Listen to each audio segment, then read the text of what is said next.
So in my last video, I talked a little bit more about how God can practically begin healing us through the power of prayer. And this power of prayer is not merely just asking God for a miraculous healing and Him giving you that, but instead it's more of a process where we learn how to be emotionally vulnerable with God, and we learn how to relate to Him in a deep and personal way. And by doing this, He will help us to process our emotions and our past properly, and therefore gain healing and even be able to move forward instead of just forgetting things or suppressing them.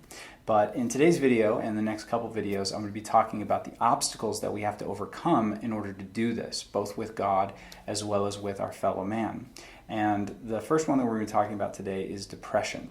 So depression is something that's gained a lot of popularity today, a lot of relevance in what we're going through right now as a culture. So because of things like social distancing, a lot of people being out of work, and even just the economic downturn that we're all going through right now, a lot of people are going through depression, maybe for the first time in their lives, and they might not know what exactly they're going through, why it's happening to them. They may not even know that they're depressed. They're just experiencing something new that's really, really destructive to them.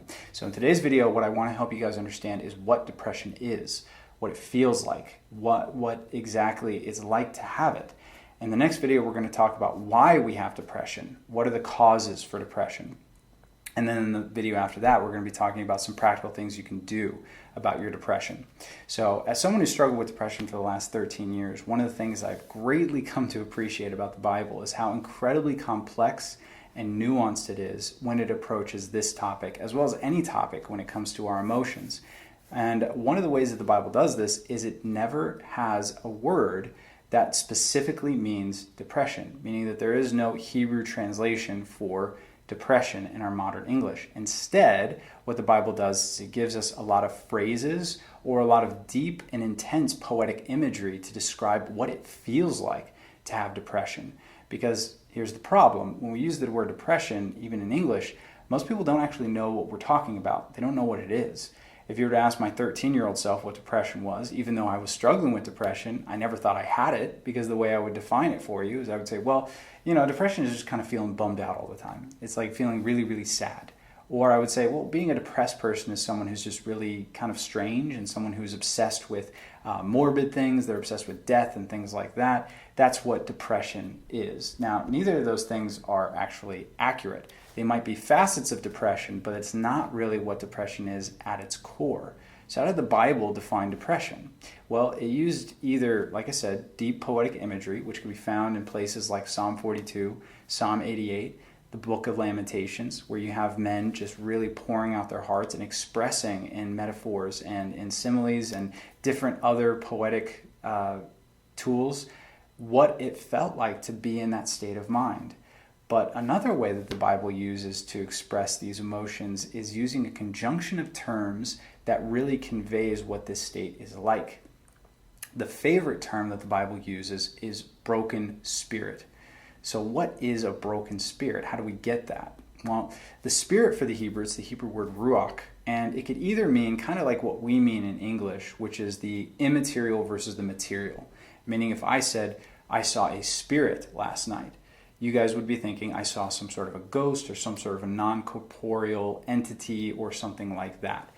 Because you would understand that what I'm trying to convey to you is that I didn't see something physical. I saw something non-physical, something immaterial engaged with me. Or if I said I'm a spiritual person, once again, I'm not trying to convey that I'm into anything physical. I'm trying to convey instead that I'm into something non-physical, something immaterial, something religious, or something even ethical, or something to do with God or angelic beings or something like that. That's what I mean when I use the term spiritual. And for the Hebrew, like I said, it could mean that. But it also has a different meaning and a different definition to it, which is equally as important to understand.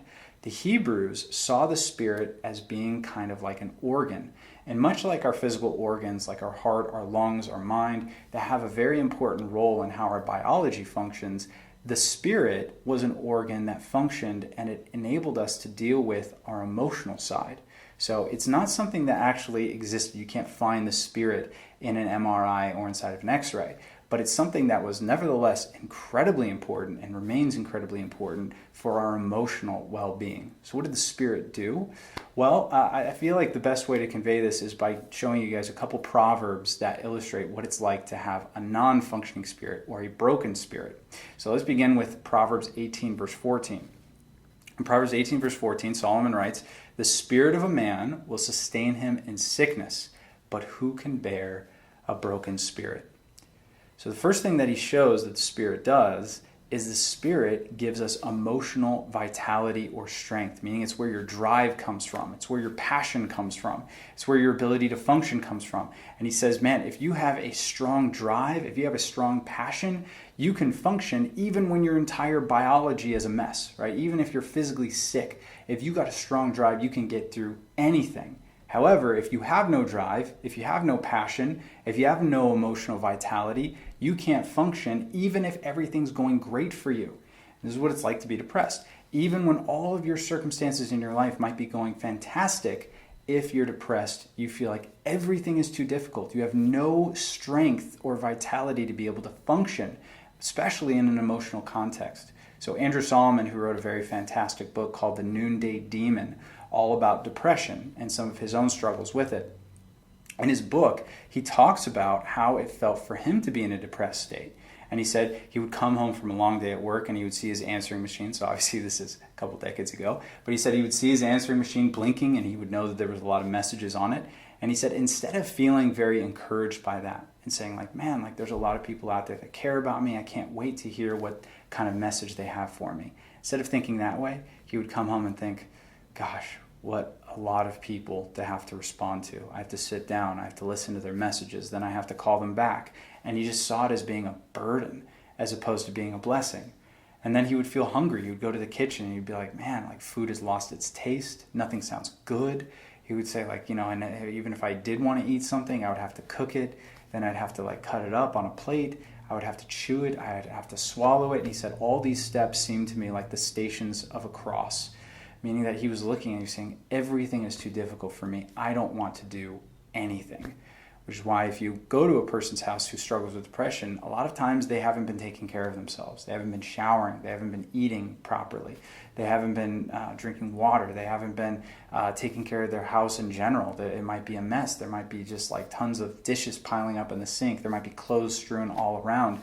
They've just kind of lost the will to do anything, to live, to survive, to thrive, or even to reach out to those closest to them. Well, there's another aspect to depression because the Spirit has another function. So in this proverb, this is Proverbs 25, verse 28, the author of the proverb says this, whoever has no rule over his spirit is like a city with broken down walls. Now, this is what he's saying. Back in the day, to not have a walled city was to have a city, in other words, that had no defenses. So whatever military came into that city, no matter how small it was, they could instantly take over and rule that city. So what he's saying is that the Spirit not only gave you your emotional vitality, but it also gave you the ability to deal with your emotions. So when you have emotions, those emotions are incredibly powerful. And what they said is that the Spirit was kind of like the gatekeeper for those emotions. It would keep the emotions in check. It wouldn't keep the emotions out, but it would actually enable you to endure or to experience the emotions without those emotions taking over you. So someone who has a strong spirit, man, when an emotion of sadness comes in, they would feel sad, but it wouldn't bring them to despair, where they're thinking it's no use even living anymore. Someone like this, they would feel stressed, but they wouldn't go into a panic attack. They'd be able to function. They'd be able to handle the stress, the anxiety. Someone like this would get angry, but again, they wouldn't get violently angry. They'd be able to calm themselves down in the moment. That's what the Spirit does. So if you had a broken spirit, that means that you get overwhelmed by emotion very easily. And those of you guys who have depression, you know exactly what I'm talking about. The tiniest amount of sadness will bring you to tears. And things that you would be like, why am I crying right now? Like, why am I so sad? Like, nothing really that serious happened. Why is this so traumatic for me right now? Something incredibly easy to handle with will totally emotionally overwhelm you. Maybe someone just asks you to do them a favor and all of a sudden you feel like you're about to have a panic attack and you're thinking about all the things you have to get done before you can do what they're asking you to do. And it can be embarrassing. You're like, why is this so hard for me to handle right now? Why am I so weak? Why am I so emotionally fragile? This is why. because the organ, the strength of your body, the strength of your heart, in order to be able to handle these things, is busted, it's broken, it's been shattered by some means. And unless it could be repaired, unless you can actually heal it, this is going to be your state. You're going to be in states of either melancholy or emotional distance, or just feeling like, again, your emotional vitality is dried up, you have no strength, you have no reserves, nothing sounds good to you anymore, you have no passion, you have no drive, or it'll feel like getting overwhelmed at the slightest of provocations. So one of the things I want to do in this video, it may sound like a very, pardon the pun, but a very depressing video. But when I was going through depression, one of the most important things for me was to realize I'm not alone. I thought for so many years that I'm the only one who feels like this. I'm the only one going through this right now. And when I first read Psalm 42, and I read it with those new eyes of understanding what this person was talking about, I was like, oh my gosh, I'm not alone. Other people go through this. Other people have this problem. And just that knowledge was enough for me to go and be like, I can handle this. I could deal with this. I could fight this. If other people around me have had this, that means that I can also endure this just like they did. And it was this incredible amount of strength that I never had previously. So the main thing I hope you guys get from this video, if you're going through depression, maybe for the first time in your life, is that you certainly are not alone.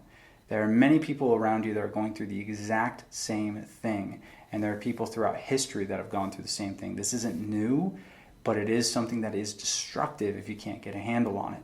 So like I said, in my next videos, I'm going to be talking about why we get depressed and what can we do about it. So look forward to those in the future, and I look forward to making those videos for you guys. Hey, this is Peter Martin, and if you've just finished this video, that means that you've watched one in a longer playlist on my new book called Fellowship of Suffering. This book deals with trauma and PTSD and how these things impact all of us. So if you've liked this video, please give it a like, please subscribe to my channel, and look forward to more content.